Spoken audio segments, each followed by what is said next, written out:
le patrimoine et les biens culturels occupent une place prépondérante dans la conscience des autorités et des citoyens de tous les pays, tout comme en Haïti. Les questions touchant à la restauration, la reconstruction, la reconstitution jouent un rôle central dans les décisions à prendre en matière de tourisme durable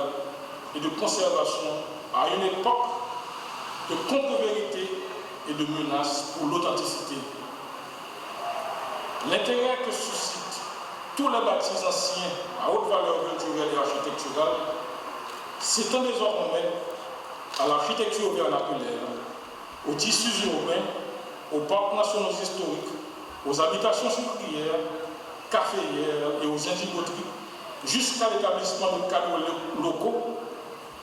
de cadres légaux pour la protection du patrimoine, sans oublier le patrimoine privé qui est aussi une partie intégrante du patrimoine national. L'évolution des idées à l'égard du patrimoine architectural procède sans doute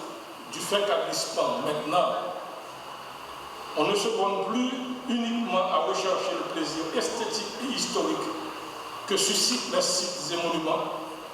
mais on leur assigne parallèlement des missions économiques et sociales. Est-ce pourquoi, grâce au projet de préservation et d'appui au secteur touristique, le PAST, qui se situe en droite ligne du projet de mise en ordre de la citadelle Henri,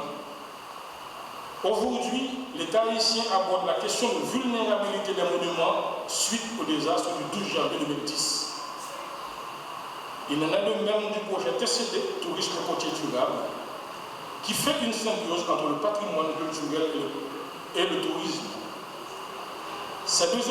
secteurs constituent le lieu privilégié où se situe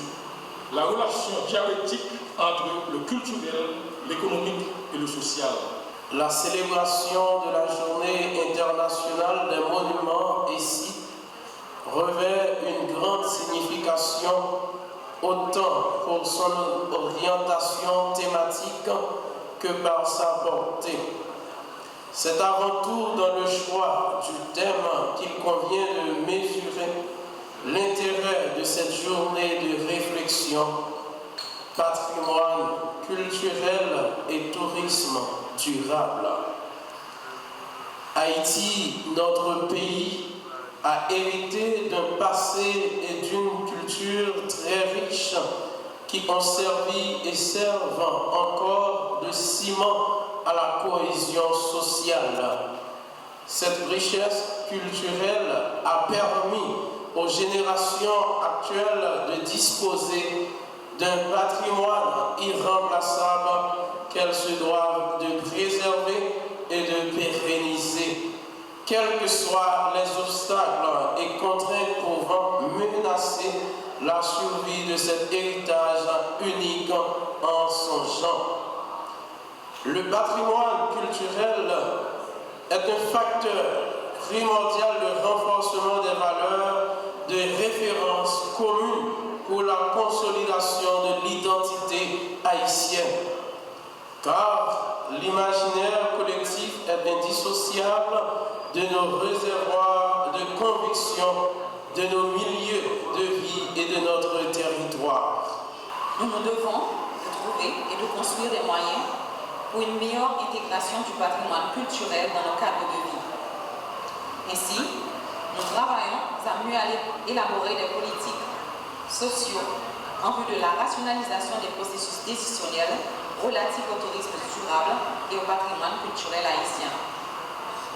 Pour ce faire, et nous le disons, mesdames et messieurs, nos politiques, les programmes et les projets qui en découlent seront empreints d'une approche centrée sur les méthodes et les pratiques de marketing social. En d'autres termes, nous chercherons à cibler, à mettre l'accent, et nous mettrons l'accent sur la participation, sur les comportements à inspirer et à inciter et à évaluer. Toujours, nous poserons la question de savoir comment chacune de nos actions, dans une perspective spiraliste, profite à chacun et à l'ensemble de la collectivité, dans la promotion et la protection de nos ressources patrimoniales et dans l'institutionnalisation et le développement du tourisme durable. Nous sommes au stade de la mise en œuvre et nos propos, nous les tenons à titre d'invitation, et pour oui, à l'invitation du ministère de la Culture, pour construire une plus grande synergie avec les acteurs et opérateurs des secteurs culturels et touristiques, en vue d'un meilleur système de gestion et d'intégration des ressources patrimoniales